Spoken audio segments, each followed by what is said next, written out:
Leland Johnson was born in Crossett, Arkansas, November 18, 1949. Go ahead.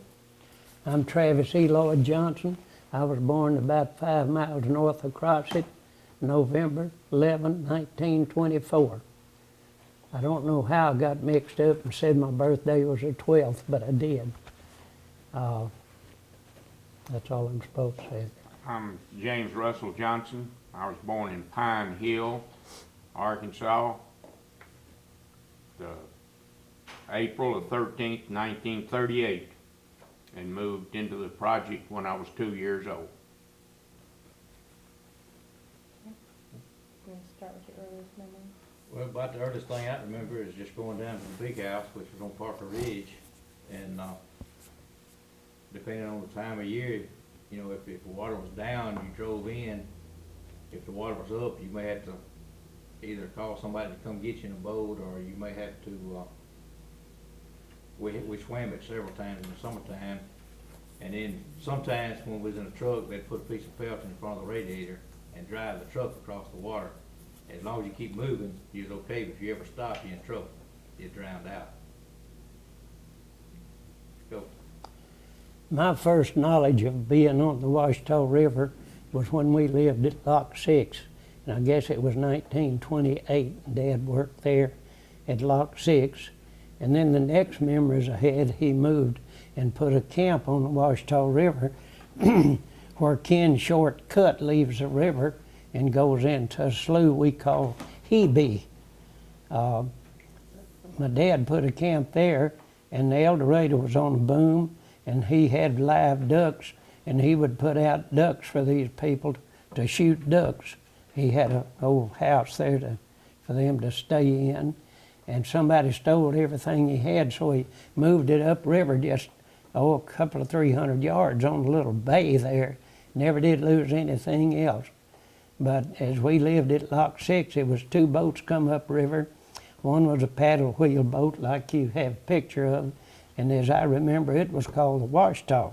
There was a smaller one called a Berglund boat.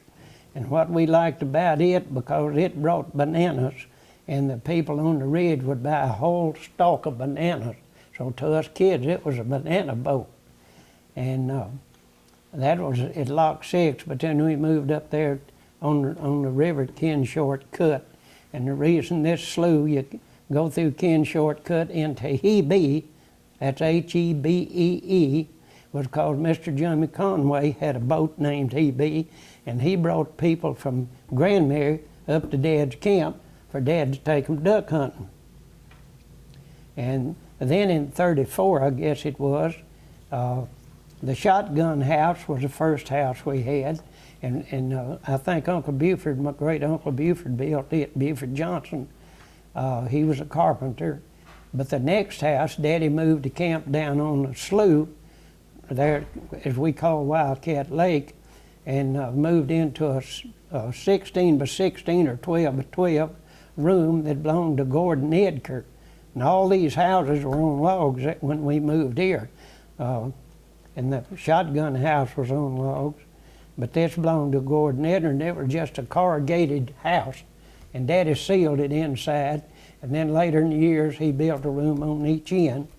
And we paddled in and out. We called it 6 miles, but it was nothing to us because it was fun shooting squirrels over the backwater then. It's against the law. And we'd get in a boat in later years, they've been there too, drift down the river. We'd be on the water in a paddle boat for daylight till dark shooting squirrels. We'd come back to the house, but that's the earlier than them that I can remember. My earliest memory is fishing off of the porch when the backwater was up, and I would catch brim through a crack. Well, one day I caught a catfish and I couldn't get him through that crack. So I took the chop axe and I chopped the hole bigger so I could pull the catfish through the hole in the floor. And not to tell you, I got in serious trouble about chopping that hole in the floor. That's my earliest memory. So talk about your hunting and your fishing experiences, good stories, things that happen down there that you just have to tell, 'cause it shouldn't be forgotten. This is all against the law. Go for it! After what we did was illegal back in them days. Yeah, I don't think We, we've had a proper legal interview yet. Come on.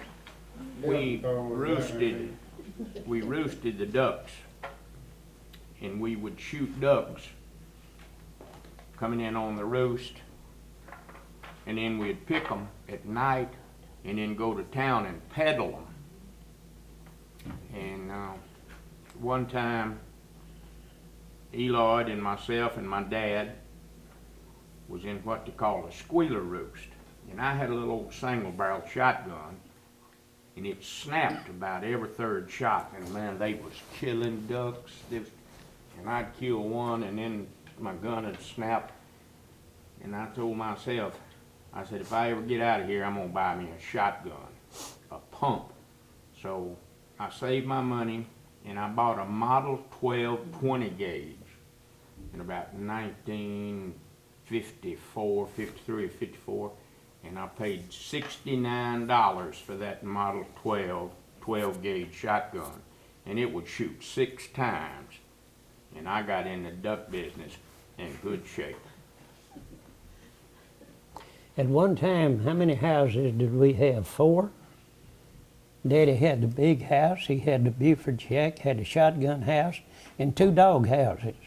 And these dog houses were built just big enough for a bed and a place to change clothes. And he rented them to people.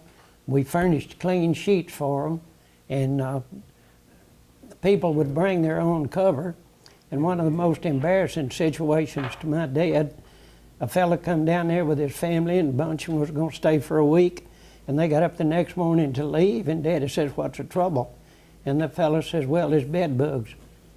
You could have thrown hot water on my dad and not hurt him any worse. He said, "You go to this other cabin and you'll stay free." We'd never had them before, and it just embarrassed Daddy to tears. Well, we had curtains on these old houses and a band of screen around, and he rigged it up to where you could pull a string inside and roll a curtain up outside and let it down if it rained or what, you know. So Daddy let the curtains down and shut the door, and some people never heard of a charcoal bucket. It was a bucket made out of clay. You put charcoal in it and you cooked on it. And so Daddy put it in there, and he got some sulfur, and he began to burn that sulfur in that cabin. It will kill anything that breathes. And he cleaned the bed bugs out. But that's one of the worst experiences my daddy had while he was down there, I believe. My worst experience was getting a crap on my hand. I would stand on a boat seat, and might have been 13 or 14 years old, and I was not big enough or strong enough to break the crap over. So I'd stand on the boat seat, and I would mash the trap down and put my hands and pull it apart.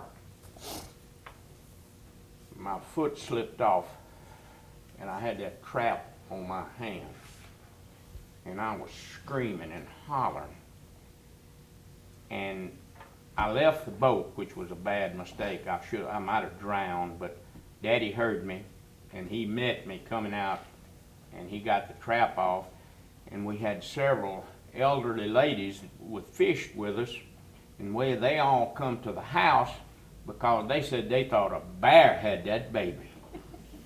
We didn't have any bears. No. Do you want stories or you want more history? I want it all. Stories, history. Well, go ahead with your story. You can be here all day. In front of the house that I remember, now I don't remember the shotgun house and the Buford shack, and I remember the house that Ellen has shown, has got the older one, the second one that she's got the painting of that you've seen. There was what we called a Menodoc. It ran out about halfway or a little more across the slough. It had 2 vats there that were sunken into the water, and that's where we kept our shiners. We seined our shiners. We didn't buy them. We went out and seined them. And a lot of times I would go out and we would set up a seine, and I would drive the shiners into it, wading in the mud and whatever. And sometimes he had what he called dead man sets, that he'd go in there and put across a slough in daylight. When they'd come out, he'd catch them that way. But on the end of this thing, he had a rig built that he could pull boats up on. And what he would do was lay the boat up on its side, and he had a gasoline-powered water pump there. That's what we washed them out with. Now, I don't remember doing too many of the wooden boats, because I don't know what year he got the aluminum boats, but it was about 60, 61 or 62. But Papa Johnson never filed a tax form that I know of in his entire life. Never paid a penny Social Security. And y'all correct me if I'm wrong. You're wrong. I am? Okay. On the Social Security, Daddy never paid it, but when it come down to his retirement and everything, they allowed him to pay so much cash into the Social Security thing, and he paid in it enough Social Security cash money, I believe, to draw minimum Social Security. But during all these years, I mean, we were free spirits out there. But in the early 60s, after he got the aluminum boats and I started going down there and working, there would be several Saturdays that I would go out there and rent each one of these boats, and he had 50 of them, twice. Not metal. Metal boats. He had 50 metal boats. He did. I didn't Yes, sir. remember that many. I'd He left had, the he bed. had 50 So that meant they was $1 a piece. Well, you could stay all day, but a lot of times they would come in early.